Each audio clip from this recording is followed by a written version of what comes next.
Alright guys, today's trek into DIY tech is going to be, we're going to work on, or we're going to do some field repairs on the underwater rig.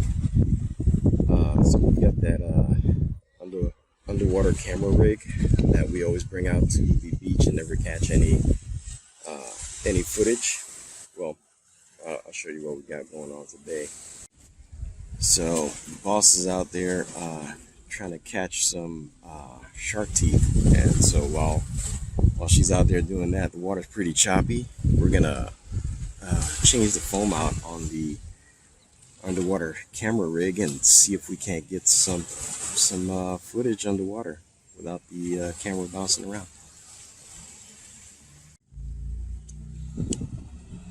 Alright guys, so you can probably guess what happened to this thing. One of the times that we took it out, this is pipe insulating foam, which I thought was a brilliant idea at the time, right?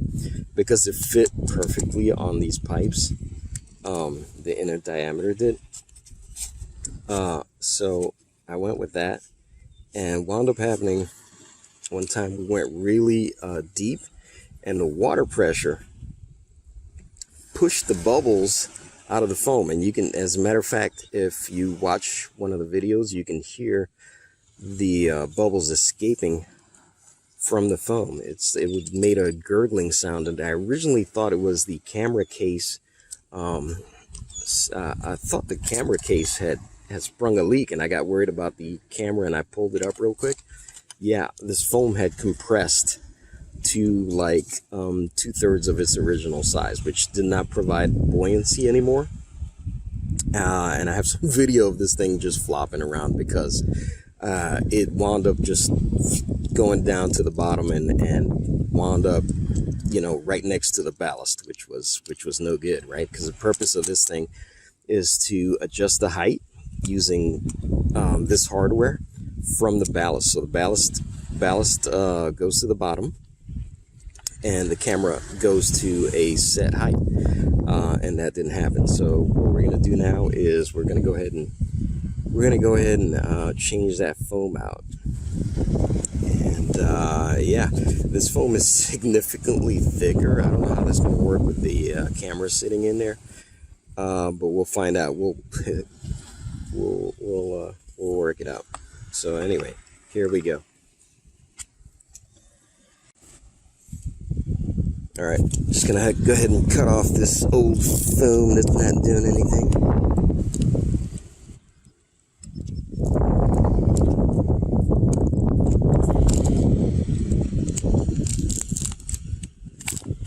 Yeah, alright, that's off. Let's put that in the bag.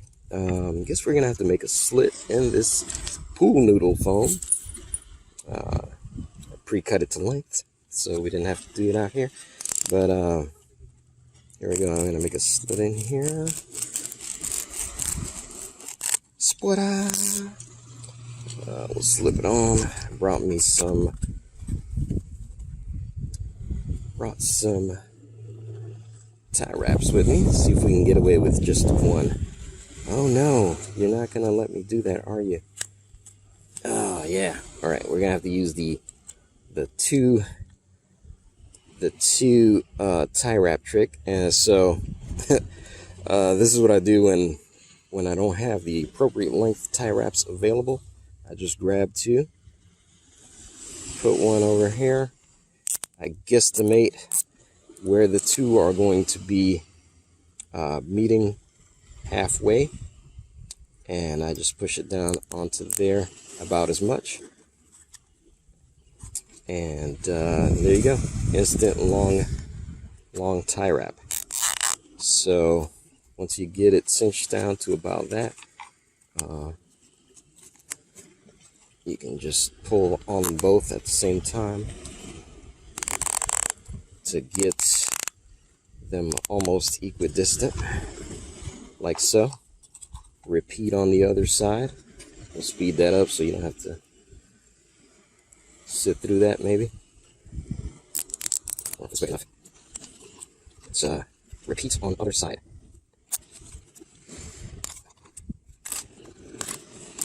Hopefully the camera will still fit in there. we'll see shortly. Let's move this over to the end so that the camera latch will not have it. Well, it looks nice and bright now, huh? It's very, very cool. I don't suppose we'll lose that in the water.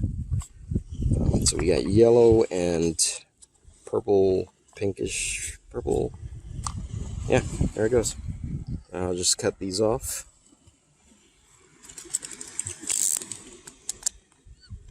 Make sure to cut away from you always so that you're safe. Well, I almost poked my thumb with the end of the blade.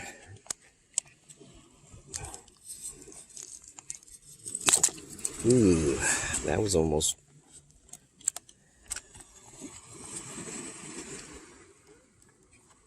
Okay, very cool. We got it.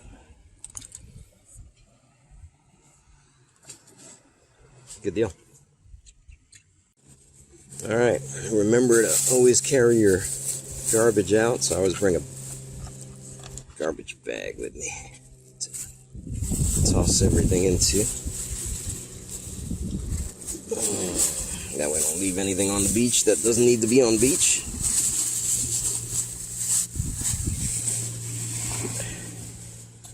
All right, let's see how the camera fits in there. I have my doubts about that, but let's see. Let's see. Oh my goodness, it looks like it may just fit underneath there. Wow, no clearance, zero clearance. Boom. Wow. Let me see if I can still reach this shutter. Ah, I can just reach the shutter. Okay. Wow. Good thing this hinges here so that we can move this out, because otherwise there would be no way to open this up to get the camera in and out. Although you can always use the quick mount to pull the whole thing out. That might be a pain. Okay, yeah. Looks like this should work. All right, let's get the camera in there, and we'll toss it in the water, see what happens. I just realized I may not have shown you guys, or you may not have seen the video where I put this thing together, but so we've got the carabiner style clip here. Most of this is stainless, but for whatever reason, I think these might be chrome plated, and this is stainless. You can see that there's some rust there, where probably the plating has worn off the spring closures here. We've got some cord here, and then we've got another carabiner here. This knot here is to keep these two from separating and allowing this to come out. So this is a cam, right? So what I do is I adjust the length between these two and stick it in the cam, and then that keeps that from moving. So it keeps the length constant there, and this knot is just here again, just to hold these cords together. It's not actually holding the camera's position. What's holding the camera's position is this cam right here. So as this cord tries to pull through that hole against this cam pushes it against this wall and pinches the cord so that it can't slide through. This end goes on our ballast.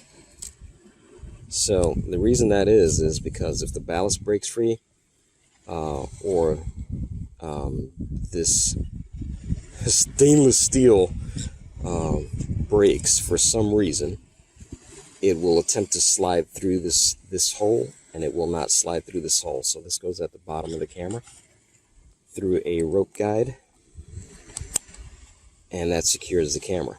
So as you can see, if the rope tries to slide through, the camera's still caught. If the ballast falls off, the camera simply floats to the top, and I can retrieve the camera with the cord. And we've got about 100. I think this is the 75 footer. Got about 75 feet of cord on this spool here. All right, so now the next scene will be the camera in there, and we're going in the water. I promise. This is the time.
Looks like that worked perfectly. So I think we'll get some more footage.